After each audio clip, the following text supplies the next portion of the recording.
Picture this: Thanksgiving dinner, a golden roasted turkey on the table. Are you thinking about the country Turkey? Of course not. Order Chicken Tikka Masala at your local Indian spot. Does Glasgow come to mind? Probably never. Here's the thing, the world forgot where these foods actually came from. Two dishes. Two massive geographic lies that stuck around for centuries. Today, we're uncovering culinary history's greatest cases of mistaken identity. Last time, we explored how pizza margherita and the sandwich earned their names through royal connections. A queen's political statement and an earl's gambling addiction turned ordinary food into legend.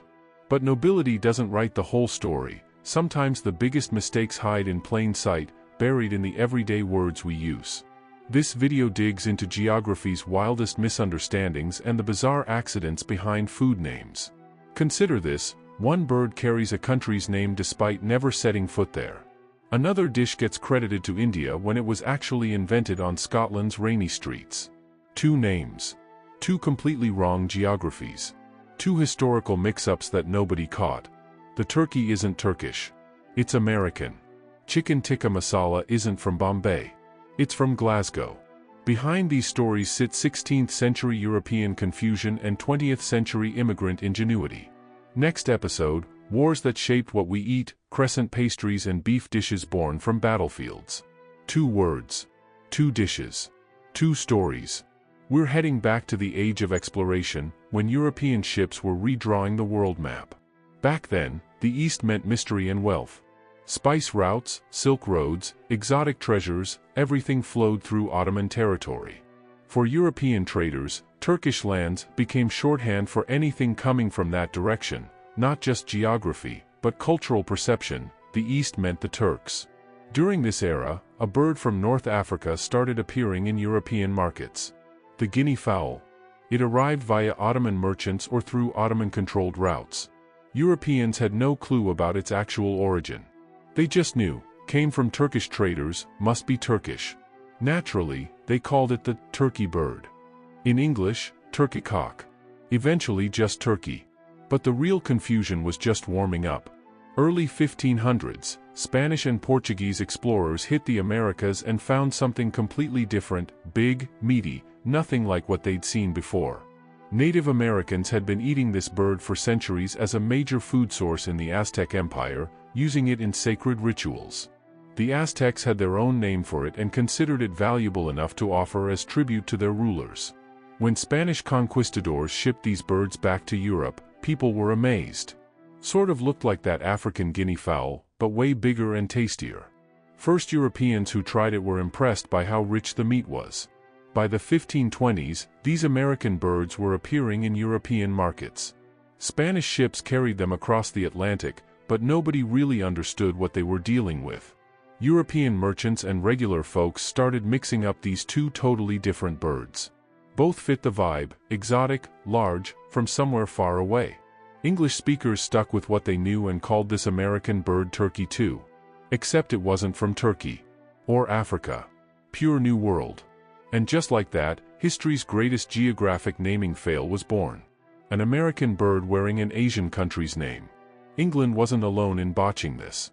Every corner of Europe invented its own wrong name based on their limited understanding. French called it dinde, from India, because exotic meant Indian back then. Dutch said kalkeen, borrowed from Calcutta.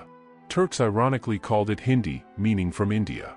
Every culture pinned this bird to some distant land, but nobody got it right.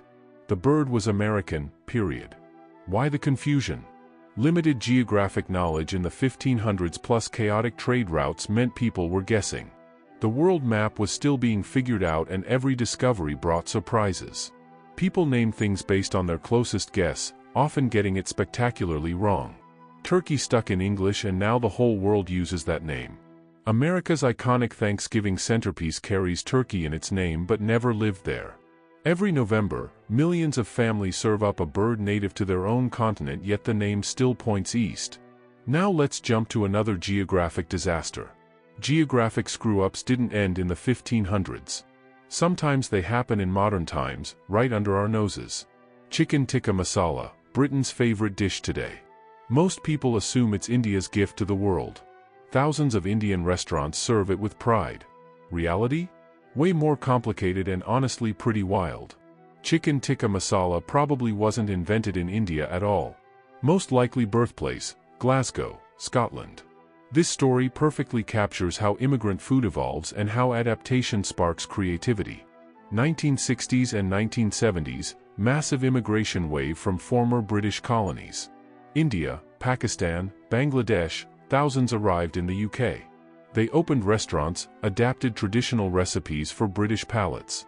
British customers, though, often found authentic Indian food too spicy, too dry, too unfamiliar. Cultural clash zone. That's where Chicken Tikka Masala entered the scene. Most popular version of the story, early 1970s, cold Glasgow night. British customer at an Indian restaurant orders chicken tikka, traditional tandoor grilled spiced chicken, served dry. Customer takes a bite and complains, "Too dry, got any sauce?" Restaurant owner panicked, couldn't afford to lose the customer, rushed to the kitchen to improvise. Grabbed what was available, canned tomato soup, cream, spices, yogurt. Mixed it together, poured it over the chicken, result, creamy, smooth, mildly spiced sauce. Customer loved it and Chicken Tikka Masala was born. Can't verify this story completely. No hard proof. But symbolically? Incredibly powerful. Immigrant chef makes a split-second call to please local tastes. Ends up creating a national obsession. Chicken Tikka Masala doesn't exist in traditional Indian cooking. It's a hybrid born in Glasgow's cold streets, shaped by cultural adaptation. Ask for it in India? Waiters might tell you it's a British thing. The rise happened fast. By the 1990s, UK Indian restaurants had it everywhere and the British public fell hard. Creamy texture, gentle spice level, familiar tomato base, perfect for local tastes. Within a decade, nearly every Indian restaurant in Britain served it. Research showed it became the country's most ordered dish, beating fish and chips. 2001, Foreign Secretary Robin Cook made it official. Declared Chicken Tikka Masala a true British national dish. His speech emphasized it as proof of Britain's openness to change and new influences. He called it the perfect symbol of the country's multicultural identity. Created by Indian immigrants, adapted for British taste, born in Glasgow, loved nationwide. Today it outsells fish and chips and remains Britain's unofficial national dish. Yet worldwide it's still seen as Indian food. Never touched Indian soil but became the global face of Indian cuisine. That's how geographic mistakes work. A dish gets credited to the wrong place and everyone accepts the lie as truth. So here we are, two major geographic fails, two cultural mix-ups. Turkey the bird came from America, but where's Turkey the country's name? Chicken Tikka Masala invented in Scotland but tagged as Indian. Two dishes, two wrong geographies, two historical accidents. Food names and origins can drift incredibly far from reality. Geographic labels, political narratives, cultural assumptions, they all reshape culinary history. Next time you carve into Turkey, remember 16th century Europe fumbling geography. Order Chicken Tikka Masala? Think about that Glasgow chef improvising to save a sale. Food history runs on misunderstandings and lucky accidents.